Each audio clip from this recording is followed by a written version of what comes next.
A China também foi para esse caminho de permitir a entrada de capital privado para exploração espacial?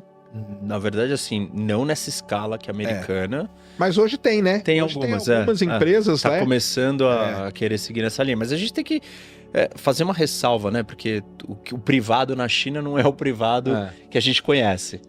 Tem um membro do Partido Comunista sentado ali no conselho, ou o cara que é o fundador, ele é ex-membro do Partido Comunista, ligado. Mas a China ficou, na sua grande medida, como um projeto governamental, estatal. Uma coisa interessante assim do espaço, que mesmo que a iniciativa privada esteja lá hoje, ele é um ambiente de segurança nacional. Então, não é que nem o oceano, né? Você vai navegar, tá, ok, tem áreas estratégicas, tem os choke points, né, os pontos de estrangulamento, e estou usando aqui a referência com os mares porque essa é uma das analogias que a gente usa na astropolítica. Uma das comparações é falar assim, olha, o espaço é que nem o mar, o oceano. E aí o que é importante? O Blue Ocean, né? O Oceano Azul, a marinha, as navegações profundas, que é o Deep Space, Isso. ou a costa, que aí são as Seria a órbitas órbita aqui, baixa. órbita baixa e assim por diante.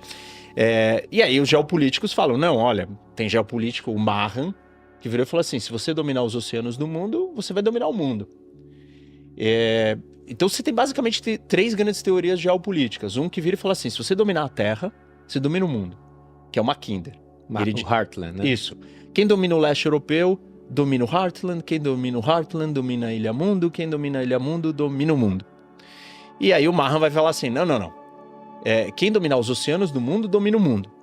E aí vem um terceiro cara, que é o Speakman, e falou assim, olha, não é nem o mar e nem a terra, é a costa. O que ele chamou de Ringland. Quem dominar as costas do mundo, que é o ponto de junção entre os mares e a terra, vai dominar o mundo. E assim, então a gente transfere essa visão da geopolítica tradicional para os astros, para o espaço. E aí tem astropolítico que olha e analisa o espaço como uma questão naval, marítima. Alguém já não falou que quem dominar o espaço vai dominar o mundo? Já falaram. Que é o cara que escreveu o Astropolitics. E aí ele vira e fala assim, a teoria dele quem domina a órbita baixa domina o espaço. Quem dominar o espaço vai dominar o destino da humanidade. É um pouco mais sofisticado porque ele divide a questão espacial em 4 categorias, né? Ele fala do terra, que é a Terra, até os 100 quilômetros. Aí depois ele fala de um negócio que chama espaço-terra, que é até a órbita geoestacionária. E aí depois ele fala da órbita geoestacionária até a Lua, ele chama de espaço-Lua. E por fim, ele chama de espaço solar. Então ele dividiu o espaço em 4 categorias. E aí ele diz a importância, que nem o Mackinder, que ele fala, quem dominar o leste europeu vai dominar o Heartland. E quando você domina o Heartland, você vai dominar a Ilha Mundo, que é o mundo. O que ele está dizendo no fundo é o seguinte, então, se você dominar o espaço-terra, você vai dominar as outras regiões, e aí você vai poder dominar a Terra e o sistema solar, enfim, e o espaço total. Então, é interessante e é muito real, porque é um lugar que cada vez mais é mais relevante, entendeu? Primeiro por essa condição de você acessar tudo, e depois porque nós não temos como sobreviver na Terra em breve sem o uso do espaço. De recursos, de tudo quanto é coisa que tá lá. Então é a nova fronteira. E a gente, usando essas analogias, dá para ir até mais longe, pensar no seguinte. Imagina quando a Terra, né, e as disputas na Terra eram limitadas ao mar Mediterrâneo. Sim. Então, tipo assim, era o Império Romano, era Cartago, era Veneza, era tudo acontecia ali. Aí os portugueses foram lá e os espanhóis começaram a descobrir que o mundo não era daquele tamanho, ele era muito maior. E aí o tamanho do tabuleiro se expandiu. É exatamente a mesma coisa que está acontecendo hoje. A Terra já não tem mais nada aqui dentro que a gente não saiba, conheça, domine ou já brigou. Claro, vai ter briga aqui dentro. Mas, para fora daqui, é aumentar o tamanho do tabuleiro. Isso aconteceu ao longo da história da humanidade sempre. Nas grandes migrações, grandes explorações. o espírito humano busca isso. Porque você deve se deparar o tempo inteiro com essa pergunta, né? Muita gente deve falar, mas, pô, por que a gente tá falando de espaço? A gente tem tanto problema na Terra. E não tinha na Europa quando foi pras Américas, não. Tinham resolvido tudo, né? É, isso aí. Então, o espírito humano, ele é ambicioso, ele quer aventura, ele quer superação, ele quer explorar o desconhecido, ele quer ir além. E a história da humanidade é uma história de migrações. Óbvio que qual é o terreno agora pra gente migrar? Pra fora da Terra.